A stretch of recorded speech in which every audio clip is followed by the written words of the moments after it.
अपने बच्चों को नाम याद कराइए सीता जी की बहनों के, भगवान राम के भाइयों के। एक संकेत दे रहा हूं, जो समझ जाए उनकी तालियां उठें। अपने बच्चों को रामायण सुनवाइए, गीता पढ़वाइए, अन्यथा ऐसा ना हो कि आपके घर का नाम तो रामायण हो और आपके घर की श्री लक्ष्मी को कोई और उठा के ले जाए, तब पढ़ना।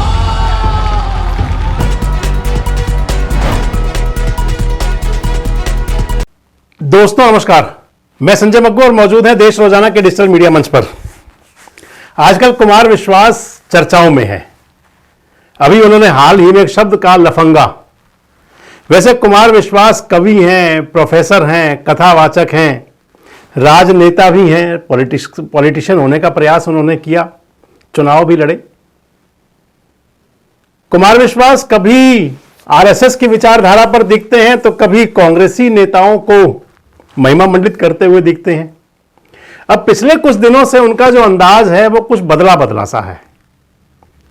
कभी गंगा जमनी तहजीब की बातें करने वाले, हिंदी और उर्दू को मौसेरी बहन बताने वाले, आजकल कुछ बदले हुए मिजाज में हैं।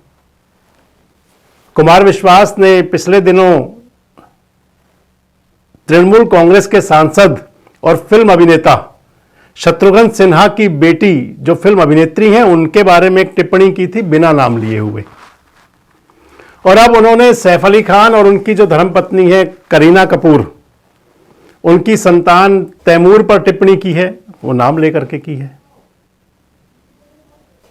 पिछले दिनों आपको एक बयान ध्यान होगा कुमार विश्वास साहब का।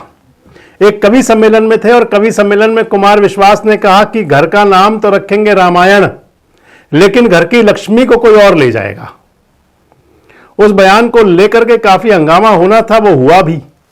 कुछ लोगों ने उसको नेगेटिव कहा, कुछ ने उसको पॉजिटिव कहा। हम उसे कुछ नहीं कहना चाहते।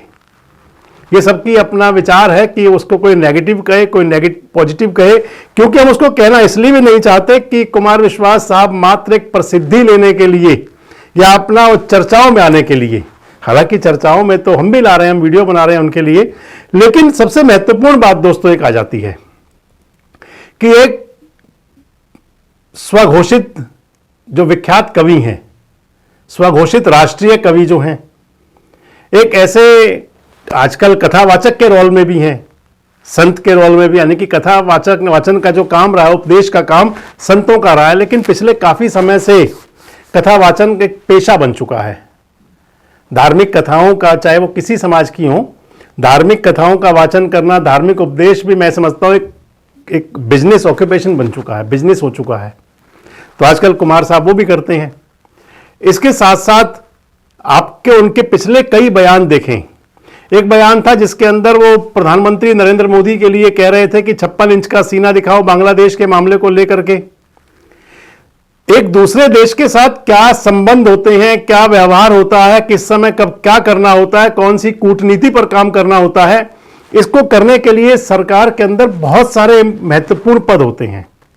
प्रधानमंत्री हैं, विदेश मंत्री हैं, विदेश सचिव हैं, फिर विदेशी सलाहकार हैं, और देखना होता है कि कब किस समय पर कौन सी बात कहां करनी है, कौन से मंच पर कौन से मुद्दे को उठाया जाना है।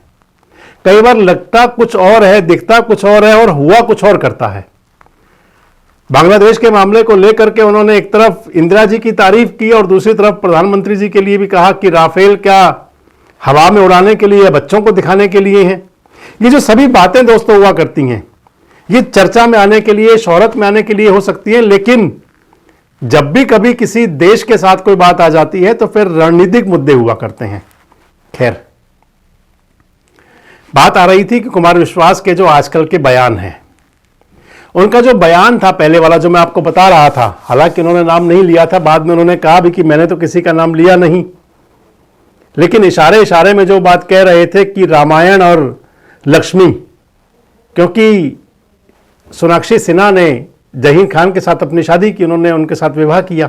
हालांकि माना ही जा सकता है और हमारा संविधान भी इजाजत देता है, ये सब पर्सनल मुद्दे होते हैं, लेकिन इसके बावजूद भी कई बार इन मुद्दों को उछाला जाता है, लेकिन उछाला जाता है कुछ उन लोगों द्वारा जो पॉलिटिक्स करते हों, जो राजनीति करते हों, खासकर उपन्यासकार, कवि, लेखक, इन लोगों की तरफ से इन बातों को उछालने वाली बातें बहुत कम सामने आया करती हैं।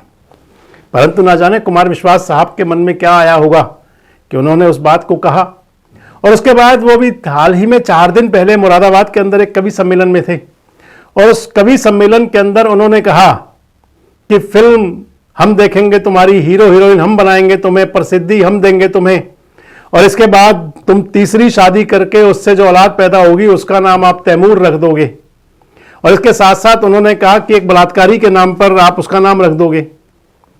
हालांकि इतिहास के अंदर कहीं ये बात आती नहीं है कि तैमूर बलात्कारी थे। और दूसरी बात एक और आ जाती है, हमें कोई तैमूर का प्रशंसा करने की या प्रसिद्धि दिलाने की या तैमूर की चर्चा करने की कोई जरूरत नहीं है। बात एक नाम की थी।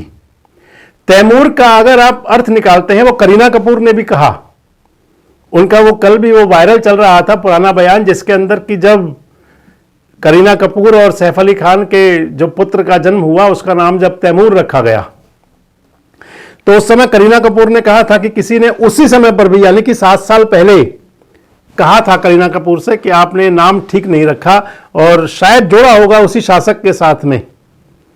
लेकिन करीना कपूर ने कहा था कि तैमूर का मतलब होता है लोहा, आयरन और मजबूत व्यक्तित्व। तो हर नाम के पीछे किसी की विशेष संज्ञा और चर्चा दे देना, और आखिर आज 7 साल बाद अगर आपको कुमार विश्वास साहब को चर्चा करनी भी थी, तो आखिर ये कौन सा दिन था चर्चा करने के लिए जब उनको लगा कि अब चर्चा करनी चाहिए, या वो समय देख रहे थे कि जब देश के अंदर खासकर इस प्रकार के विवाद बढ़ रहे होंगे, हिंदू मुस्लिम की बात ज्यादा हो रही होंगी, उस समय बात की जाए।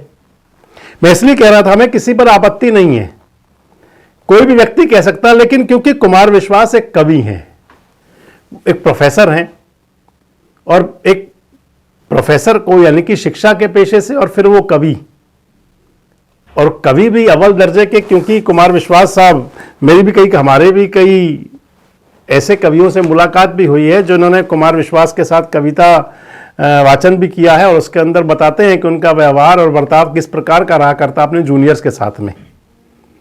लेकिन इन सब से हट करके सबसे महत्वपूर्ण बात आ जाती है कि आखिर क्या समय तलाश किया जाता है कि कौन सा समय ठीक रहेगा।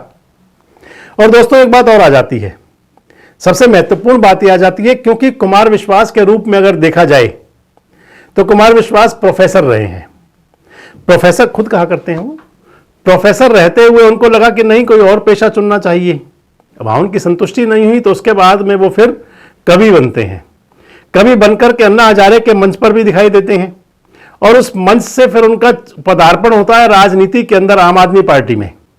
आम आदमी पार्टी के अंदर वो दिन भी ध्यान होगा कि जब वो कविता कर रहे थे, जब दिल्ली में 67 सीटें आ गई थी आम आदमी पार्टी की, और वो कह रहे थे कि दिल्ली ने इतिहास बदल डाला, क्या बदल डाला, ये सब कुछ था। उसके बाद एक वो दौर आता है कि जब अरविंद केजरीवाल और कुमार विश्वास और मनीष सिसोदिया, जिनकी कभी पुरानी जोड़ी कही जाती थी, उस जोड़ी से एकदम रुखसत होते हैं, और बात यहां तक आती है कि कुमार विश्वास दिल्ली की जो आम आदमी पार्टी की सरकार थी, केजरीवाल की पार्टी की सरकार थी, उसका तख्ता पलटना चाह रहे थे। ये बातें भी बड़ी चर्चाओं में रही, और हमेशा चर्चा तभी होती है जब कोई बात होती है। धुआं तभी उठता है जब चिंगारी होती है, कहीं आग लगी होती है, कहीं आग बुझी होती है, तो उसके बाद वहां धुआं उठा करता है।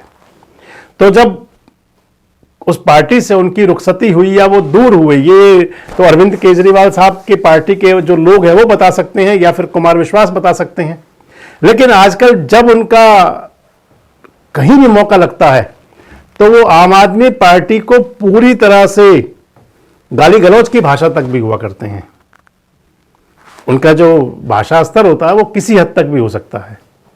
और अगर आगे चलते हैं तो फिर कवि के बाद में राजनेता, राहुल गांधी के सामने चुनाव भी लड़ा उन्होंने अमेठी के अंदर जाकर के। राजनेता के बाद में आजकल वो उपदेशक और कथावाचक भी हैं, श्री कृष्ण कथा, श्री राम कथा, ये सब कुछ करते हैं। और वहां से चलते हुए उनका एक नया अवतार और नया रूप सामने आ रहा है। ये सबसे महत्वपूर्ण बात दोस्तों आ जाती है कि जो मैं आपको बता रहा था कि हिंदी और उर्दू को मौसेरी बहन बताने वाले खुद कुमार विश्वास रहे हैं। उनकी कई कविताओं को आपने भी सुना होगा जरूर। इसके साथ साथ कवि सम्मेलन और मुशायरों के अंदर हिस्सा लेने वाले वो भी आपने जरूर सुना होगा। लेकिन महत्वपूर्ण बात आ जाती है कि जब इस प्रकार के समय पर, ऐसे मौके पर जब इस प्रकार के उद्गार दिए जाते हैं तो उसके पीछे की मंशा क्या रह सकती है, नजर उस पर भी जरूर जाती है। हालांकि सबको अधिकार है, अभिव्यक्ति की आजादी है, कोई व्यक्ति किसी के लिए कुछ भी बोल सकता है। इसके बावजूद भी जो लोग किन्हीं ऐसे स्थानों पर होते हैं तो फिर उनसे उम्मीद यह की जाती है कि उनके किसी भी बात से किसी भी प्रकार का तनाव या बात सामने ना आए। हालांकि आजकल उनका एक राजनीतिक रूप भी आप कह सकते हैं, क्योंकि कुमार विश्वास के इस बयान पर समाजवादी पार्टी के सांसद सामने आए और अब उनका जवाबी हमला भी किया कुमार विश्वास ने, जयचंद के बात भी सामने लेकर के आए। सारी बात यह आ जाती है दोस्तों कि क्या प्रसिद्धि पाने के लिए या चर्चाओं में रहने के लिए इस प्रकार के शिगुफे छोड़े जाते हैं। कोई किसी का नाम क्या रख रहा है, कोई किसी का नाम क्या नहीं रख रहा, क्योंकि अपनी संतान का नाम क्या रखेंगे, सैफ अली खान और करीना कपूर, ये राइट तो ज्यादातर उन्हीं को जा सकता है, ये अधिकार तो उन्हीं को है क्योंकि संतान उनकी है। और अगर सोनाक्षी सिन्हा का विवाह होता है तो क्योंकि हमारा संविधान इजाजत देता है, वो बालिग हैं और वो कहीं शादी भी कर सकती हैं। और शादियां तो और भी बहुत सी होती हैं, चर्चाएं तो और शादियों की भी होती हैं, लेकिन कुमार विश्वास को याद आती हैं सोनाक्षी सिन्हा। आपको क्या लगता है कि क्या ये सब कुछ किसी को प्रभावित करने के लिए है और या फिर अपने लिए कोई रास्ता तलाशने की मुहिम? आपको क्या लगता है कि इस प्रकार के बयानों से क्या समाज के अंदर किसी प्रकार का बिखराव की भी स्थिति बनती है? और कुमार विश्वास के इन सभी बयानों से आप कितना सहमत हैं? कमेंट बॉक्स में जरूर बताएं। जुड़े रहें हमारे साथ, देखते रहें देश रोजाना। हमारे साथ जुड़े रहने के लिए सब्सक्राइब करें देश रोजाना के YouTube चैनल को और नई वीडियो की नोटिफिकेशन पाने के लिए बेल आइकन जरूर दबाएं। अगर आप ये वीडियो Facebook या Instagram पर देख रहे हैं तो पेज को लाइक और फॉलो जरूर करें और ज्यादा से ज्यादा शेयर करें।